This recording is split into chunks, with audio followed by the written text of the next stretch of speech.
8 maisons en bois, sorties de terre il y a 1 an et demi, à l'Opérette. Ici, les 24 habitants font partie de l'association Ecocoum, une copropriété horizontale. Chaque foyer n'est pas propriétaire de son terrain. Donc c'est la copropriété en fait qui détient le terrain, le sol. Et donc chaque habitant a un droit à construire sur ce terrain. Ce jour-là, les habitants reçoivent la visite d'une classe de terminale.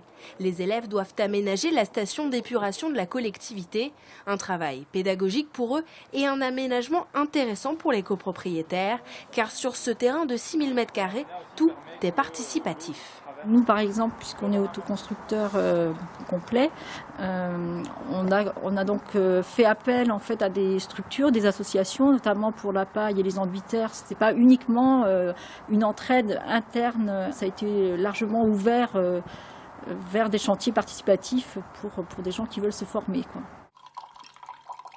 Janet est une des copropriétaires. L'habitat participatif pour elle, c'est beaucoup d'échanges et de coups de main. Par exemple, lundi soir, je garde 2 enfants parce que la maman n'est pas là.